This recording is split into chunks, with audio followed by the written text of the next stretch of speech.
नमस्कार, मैं रमेश शास्त्री उपस्थित हूँ आपके सामने माध्यमिक शिक्षा बोर्ड राजस्थान अजमेर द्वारा जारी माध्यमिक परीक्षा 2022 कक्षा 10 विषय संस्कृत का मॉडल प्रश्न पत्र लेकर। इस प्रश्न पत्र को हल करने के लिए आपको समय दिया जाएगा 2 घंटे 45 मिनट और यह प्रश्न पत्र 80 अंकों का होगा। आपका यह प्रश्न पत्र 4 खंडों में विभाजित होगा। तो आइए इसके खंड ए का अध्ययन प्रारंभ करते हैं। अधोलिखित प्रश्नानाम उचित विकल्पम चिनुतः। नीचे लिखे हुए प्रश्नों के उचित विकल्प को चुनिए। बुद्धिर्बलवती सिदा इति पाठः कस्मात् ग्रंथात् संकलितः।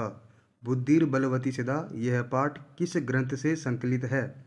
काकल्यः काकली से, कथा संग्रहात् कथा संग्रह से, सुख सप्ततिः सुख सप्तति से, लसल लतिकायाः लसल लतिका से। सही उत्तर है सुख सप्ततिः। विचित्र है साक्षी पाठ है केन विरचितम। विचित्र है साक्षी पाठ किसके द्वारा विरचित है? ओम प्रकाश ठाकुरेण ओम प्रकाश ठाकुर के द्वारा, हरिदत्त शर्मणा हरिदत्त शर्मा के द्वारा, सुश्रुतेन सुश्रुत के द्वारा, कालिदासेन कालिदास के द्वारा। इसका सही उत्तर है ओम प्रकाश ठाकुरेण ओम प्रकाश ठाकुर के द्वारा। ये जो विचित्र है साक्षी जो कथा है यह ओम प्रकाश ठाकुर के द्वारा विरचित है और इसमें न्यायाधीश बंकिम चंद्र चटर्जी के द्वारा एक अनोखे गवाह का प्रयोग करके एक अनोखा फैसला दिया गया है, इसी का इसमें वर्णन है। इसलिए सही उत्तर होगा ओम प्रकाश ठाकुरेण। कृषकायः कै आसीत कमजोर शरीर वाला कौन था? न्यायाधीश है न्यायाधीश, आरक्षी चौकीदार, रक्षा पुरुष है सिपाही, अभियुक्त है अतिथि। सही उत्तर होगा अभियुक्त है।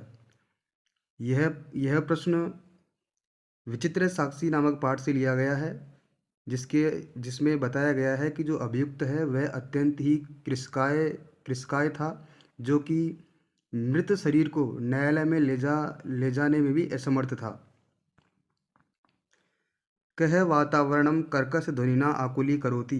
कौन वातावरण को कर्कश ध्वनि से व्याकुल करता है? काक है कौवा, पिक है कोयल, मयूर है मोर, बक है बगुला। इसका सही उत्तर है काक है।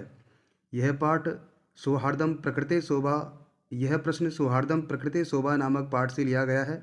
इसमें सभी विभिन्न प्रकार के जो 10 पक्षी हैं वे वनराज बनने के लिए अपनी अपनी विशेषताएं बताते हैं। इस संदर्भ में कौवा कहता है कि मैं वनराज बनने के योग्य हूँ, तो कोयल कहती है कि आप वनराज बनने के योग्य नहीं हो क्योंकि आप काका की ध्वनि करते रहते हो जिससे वातावरण व्याकुल होता रहता है। अतः सही उत्तर होगा काक है। वृषभ कुत्र पपात। बैल कहाँ गिर गया? आकाशे आकाश में, जले जल में, भूमो भूमि पर, न कुत्रापि कहीं पर नहीं। इसका सही उत्तर है भूमो। यह प्रश्न जननी तुल्य वसरा नामक पाठ से लिया गया है जिसमें बताया गया है कि एक किसान 2 बैलों के साथ में अपने खेतों को जोतता है, जिसमें एक बैल बहुत ही कमज़ोर था और किसान उस बैल को अत्यंत कष्ट देकर हाँका करता था, जिसके कारण वह बैल अचित होकर जमीन पर गिर गया। तो सही उत्तर होगा भूमौ। कुश लवौ कम उपसृत्य प्रणमतः। लव और कुश ने किसके पास जाकर प्रणाम किया?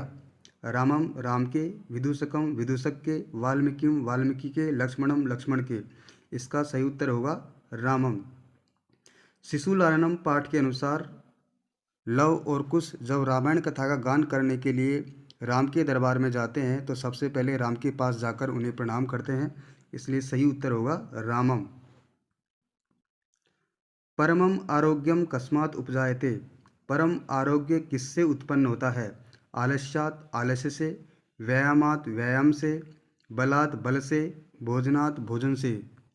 इसका सही उत्तर होगा व्यायाम से, व्यायामात् व्यायाम से।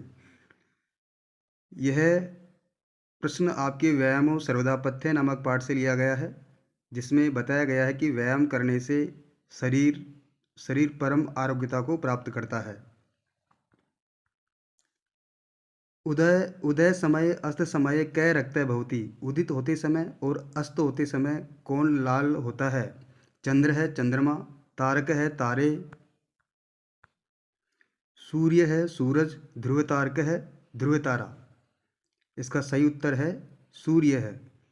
यह प्रश्न सुभाषितानी नामक पाठ से लिया गया है, जिसमें महान लोगों की विशेषता बताते हुए कहा गया है कि महान लोग संपत्ति और विपत्ति में एक समान रहते हैं, और उदाहरण देकर समझाया गया है कि जिस प्रकार सूर्य उदय होते समय और अस्त होते समय एक समान रंग का अर्थात लाल होता है, उसी तरह से महान लोग भी संपत्ति और विपत्ति में एक समान रहते हैं। इसलिए सही उत्तर होगा सूर्य है।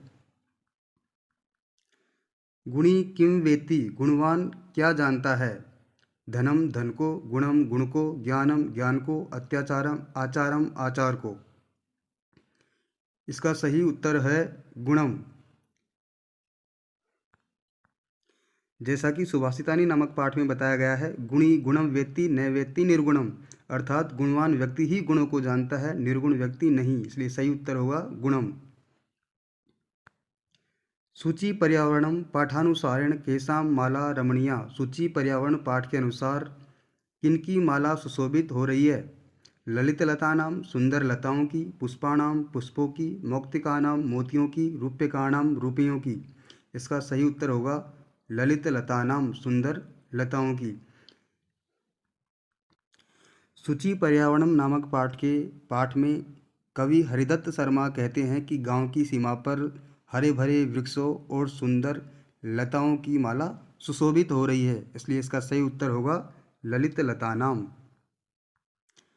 अनृतम शब्दस्य अर्थम अस्ति। अनृतम शब्द का अर्थ है सत्यम सत्य, असत्यम असत्य, परस्परम परस्पर, सामीप्यम समीप। इसका सही उत्तर होगा असत्यम, क्योंकि अनृतम शब्द का अर्थ होता है असत्य। माता सुरभि किमर्थम अश्रूणि मुंचति स्म। माता सुरभि किस लिए आंसू बहा रही थी? पुत्रस्य दैन्यम दृष्ट्वा, पुत्र की दीनता को देखकर, कृषि वलस्य अत्याचारम दृष्ट्वा, किसान के अत्याचार को देखकर, जगतः पीड़ाम दृष्ट्वा, संसार की पीड़ा को देखकर, स्वविवशताम दृष्ट्वा, अपनी विवस्था को देखकर। इसका सही उत्तर होगा पुत्रस्य दैन्यम दृष्ट्वा, पुत्र की दीनता को देखकर। यह प्रश्न जननी तुल्य वत्सला नामक पाठ से लिया गया है, जिसमें बताया गया है कि किसान हल जोतते समय अपने कमज़ोर बैल को अत्यंत कष्ट देकर हाँका करता था, जिससे एक दिन वह बैल अचित होकर ज़मीन पर गिर गया। उस बैल को देखकर गायों की माँ सुरभि अपने पुत्र की दीनता को देखकर आंसू बहाने लगी। इसलिए सही उत्तर होगा पुत्रस्य दैन्यम दृष्ट्वा। समुचितम विभक्ति प्रयोगेण रिक्त स्थानानि पूरयत। समुचित विभक्ति के प्रयोग से रिक्त स्थानों को पूरा कीजिए। स रिक्त स्थान सह ग्रामम गच्छति। कोष्टक में दिया हुआ है पितृ शब्द। यहाँ पितृ शब्द में समुचित विभक्ति का प्रयोग करके रिक्त स्थान की पूर्ति करनी है। अब पितृ शब्द में कौन सी विभक्ति का प्रयोग करें, इसके लिए वाक्य में एक पद दिया गया है सह। सह शब्द का प्रयोग होने पर तृतीया विभक्ति का प्रयोग होता है। सह एक उपपद है, जिसके योग में तृतीया विभक्ति का प्रयोग होता है। इसलिए पितृ शब्द में तृतीया विभक्ति जब लगाएंगे तो रूप बनेगा पित्रा। वाक्य में सह पित्रा सह ग्रामम गच्छति, वह पिता के साथ गांव जाता है। इसलिए पितृ शब्द में तृतीया विभक्ति होगी, क्योंकि सह के साथ में तृतीया विभक्ति का ही प्रयोग होता है। मोहन रिक्त स्थान कारण है। कोष्टक में दिया हुआ है नेत्र शब्द। या नेत्र शब्द में कौन सी विभक्ति का प्रयोग करेंगे, इसके लिए नियम व्याकरण में नियम है येनांग विकार है। अर्थात हमारे शरीर के जिस अंग में विकार हो, उस विकृत अंग में तृतीया विभक्ति का प्रयोग किया जाता है। यहाँ नेत्र जो अंग है हमारे शरीर का, उसके अंदर मोहन का जो नेत्र है उसमें विकार है, वह काणा है। इसलिए नेत्र शब्द में तृतीया विभक्ति करेंगे तो रूप बनेगा नेत्रेण। मोहन नेत्रेण काण है, मोहन नेत्र से काणा है। कोष्टके शब्दस्य समुचित रूप प्रयोगेण रिक्त स्थानानि पूरयत। कोष्टक में शब्द के समुचित प्रयोग से रिक्त स्थानों को पूरा कीजिए। रिक्त स्थान मोदकम रोचते कोष्टक में दिया हुआ है अस्मद। यहाँ संस्कृत में नियम है रुच्यर्थानाम प्रियमाणः। रुचि अर्थ वाली धातु में जिसे अच्छा लगे उसमें चतुर्थी विभक्ति का प्रयोग होता है। यहाँ रोचते का अर्थ होता है अच्छा लगता है, इसलिए रोचते क्रिया रूप का प्रयोग होने के कारण अस्मद शब्द में चतुर्थी विभक्ति का प्रयोग करेंगे, रूप बनेगा मह्यम। तो मह्यम मोदकम रोचते, मुझे लड्डू अच्छे लगते हैं। रिक्त स्थान कालिदास श्रेष्ठ है कोष्टक में है कवि। कवियों में कालिदास श्रेष्ठ है। यहाँ बहुतों में से एक को श्रेष्ठ बताए जाने पर उसमें षष्ठी और सप्तमी दोनों विभक्तियों का प्रयोग होता है। दोनों में से किसी एक का प्रयोग करके रिक्त स्थान की पूर्ति कर सकते हैं। षष्ठी कवि में षष्ठी विभक्ति का प्रयोग करेंगे तो रूप बनेगा कविनाम, और सप्तमी विभक्ति का प्रयोग करेंगे तो रूप बनेगा कविसु। कविनाम कालिदास श्रेष्ठ है, कवियों में कालिदास श्रेष्ठ है, और इसका दूसरा वाक्य बनेगा कविसु कालिदास श्रेष्ठ है। कवियों में कालिदास श्रेष्ठ है, दोनों ही सही है। कोष्ट के प्रदत्त प्रकृति प्रत्याभ्याम पदम निर्माय वाक्य पूर्यतः। कोष्टक में दिए गए प्रकृति और पद से पद का निर्माण करके वाक्य पूरा कीजिए। ग्रामम रिक्त स्थान ईश्वरम नमति।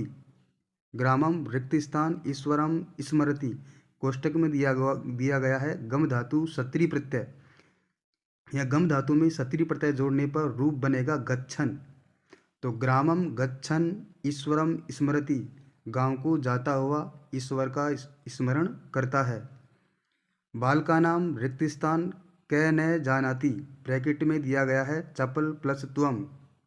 चपल शब्द में जब त्वम प्रत्यय जोड़ेंगे तो रूप बनेगा चपलत्वम।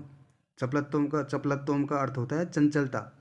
बालानाम चपलत्वम कै न जानाति, बालकों की लिखितम अपठित गद्यांशम पठित्वा एतद आधारित प्रश्नानाम यथा निर्देशम उत्तराणि लिखतः। नीचे लिखे हुए अपठित गद्यांश को पढ़कर इस पर आधारित प्रश्नों का यथा निर्देश उत्तर लिखिए। अद्य औद्योगिक विकासात् नगराणां विकासाच्च जायते पर्यावरणं प्रदूषितम्। अद्य आज औद्योगिक विकास से नगराणां विकासाच्च और नगरों के विकास से जायते पर्यावरणं प्रदूषितम्, पर्यावरण प्रदूषित हो रहा है।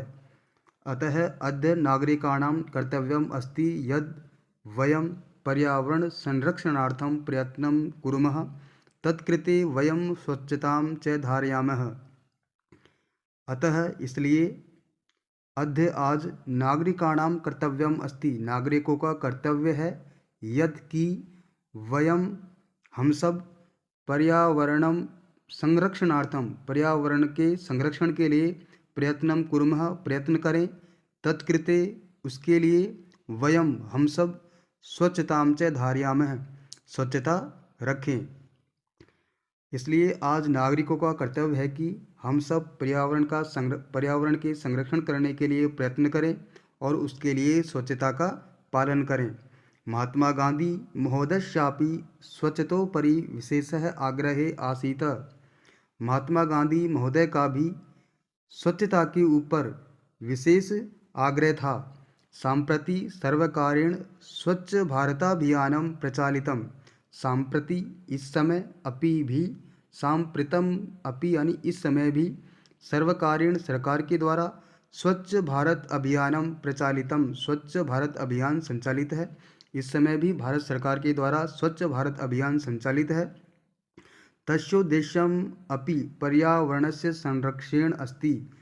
तस्योद्देश्यम अपि उसका उद्देश्य भी पर्यावरण का संरक्षण करना है। एवमेव नदी तडागवापीनां जलस्य स्वच्छतायाः प्रेरणा वयं नमामि गंगे इति अभियानेन ग्रहीतुं शक्नुमः। एवमेव इस प्रकार नदी तडागवापीनां नदी तालाब और बावड़ियों के जलस्य स्वच्छतायाः प्रेरणा जल के स्वच्छता की प्रेरणा वयम हम सब नमामि गंगे इति अभियानेन इस अभियान से ग्रहीतुम शक्नुमः ग्रहण कर सकते हैं। इस प्रकार से नदी, तालाब और बावड़ियों के जल की स्वच्छता की प्रेरणा हम सब नमामि गंगे इस अभियान के द्वारा ग्रहण कर सकते हैं। ये आपके गद्यांश का हिंदी अर्थ है। इस गद्यांश से संबंधित नीचे प्रश्न दिए गए हैं। अस्य गद्यांशस्य उपयुक्तम शीर्षक लिखतु। इस गद्यांश का उपयुक्त शीर्षक लिखिए। तो इसका उपयुक्त शीर्षक होगा पर्यावरण संरक्षणम। पर्यावरण प्रदूषणम कस्मात् जायते। पर्यावरण प्रदूषण किससे उत्पन्न होता है? इसका उत्तर होगा औद्योगिक विकासात् नगराणाम विकासाच्च पर्यावरणम प्रदूषणम जायते। सर्वकारेण किम अभियानम प्रचालितम। सरकार के द्वारा कौन सा अभियान संचालित है? भारत अभियानम। सर्वकारेण स्वच्छ भारत अभियानम प्रचालितम। स्वच्छतायाः प्रेरणा केन ग्रहीतुम शक्यते। स्वच्छता की प्रेरणा किसके द्वारा ग्रहण की जा सकती है? इसका गद्यांश में उत्तर है स्वच्छतायाः प्रेरणा नमामि गंगे इति अभियानेन ग्रहीतुम शक्यते। स्वच्छता की प्रेरणा नमामि गंगे इस अभियान के द्वारा ग्रहण की जा सकती है। वयम पर्यावरणम संरक्षणार्थम प्रयत्नं कुर्मः। अत्र कुर्मः इति क्रियापदस्य कर्तृपदम लिखतु। वयम हम सब पर्यावरण के संरक्षण के लिए प्रयत्न करते हैं। यहाँ पर कुर्मः ये जो क्रियापद है इसके कर्ता पद को लिखिए। जो क्रियापद है वह है कुर्मः। कुर्मः का अर्थ होता है करते हैं। पर्यावरण का संरक्षण कौन करते हैं? हम सब करते हैं। अतः इसका कर्तृपद होगा वयम। स्वच्छ भारतम इत्यनयोः पदयोः विशेषण पदम लिखतु। स्वच्छ भारत इन पदों में विशेषण पद को लिखिए। यहाँ पर स्वच्छ भारतम अर्थात स्वच्छ भारत, यहाँ पर भारत की विशेषता बताई गई है कि भारत स्वच्छ है। अतः यहाँ विशेषण पद जो होगा वह होगा स्वच्छ। तस्योद्देश्यमपि अत्र तस्य इति सर्वनाम पदम कस्य स्थाने प्रयुक्तम। तस्योद्देश्यमपि उसका उद्देश्य भी। यहाँ तस्य यह सर्वनाम पद किसके स्थान पर प्रयुक्त हुआ है? नमामि गंगे, स्वच्छ भारत अभियानम, शौचालय निर्माणम, अवकर निस्तारणम।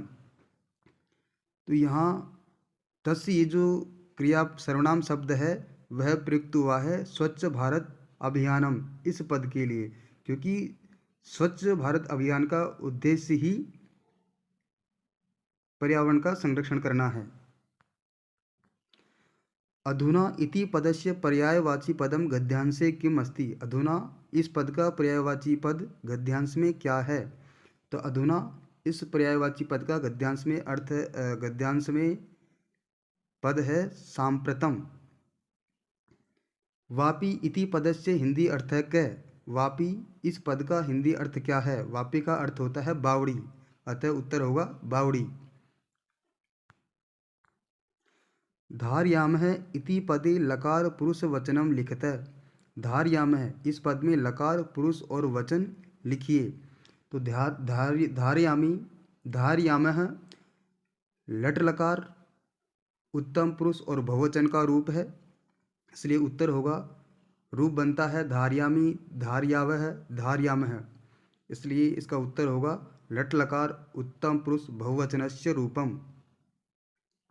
अधोलिखित प्रश्नानाम उत्तराणि संस्कृत माध्यमेन लिखतः। नीचे लिखे हुए प्रश्नों का उत्तर संस्कृत माध्यम से लिखिए। कवि कुत्र संचरणम कर्तुम इच्छति। कवि कहाँ संचरण करने की इच्छा करता है? यह प्रश्न सूची पर्यावरणम नामक पाठ से लिया गया है, जिसमें कवि हरिदत्त शर्मा गांव की सीमा पर एकांत वन में संचरण करने की इच्छा करता है। अतः उत्तर होगा कवि ही ग्रामांते एकांते कांतारे संचरणम कर्तुम इच्छति। कवि गांव की सीमा पर एकांत वन में संचरण करने की इच्छा करता है। कियता बलेन व्यायाम है कर्तव्य है, कितने बल से व्यायाम करना चाहिए। यह प्रश्न व्यायामो सर्वदा पथ्य नामक पाठ से लिया गया है और इसमें बताया गया है कि अर्धबलेन व्यायाम है कर्तव्य है, व्यक्ति को अपने बल के आधे बल से व्यायाम करना चाहिए। सौहार्दं प्रकृते शोभा अस्मिन् नाटके कति पात्राणि सन्ति। सौहार्दं प्रकृते शोभा, इस नाटक में कितने पात्र हैं। तो सौहार्दं प्रकृते शोभा, इसमें पशु पक्षियों के 10 पात्रों का वर्णन किया गया है। वे सभी 10 पात्र वनराज बनने के लिए अपनी अपनी विशेषताएं प्रकट करते हैं। अतः उत्तर होगा सौहार्दं प्रकृते शोभा अस्मिन् नाटके 10 पात्राणि सन्ति। निर्धनः जनः कथम वित्तम उपार्जितवान, निर्धन व्यक्ति ने किस प्रकार धन कमाया। यह प्रश्न विचित्र है साक्षी नामक पाठ से लिया गया है, जिसमें एक निर्धन व्यक्ति अत्यंत परिश्रम करके कुछ धन कमाता है। अतः उत्तर होगा निर्धनः जनः भूरि परिश्रम में वित्तम उपार्जितवान। यह आपकी प्रश्न पत्र का खंड ए का अध्ययन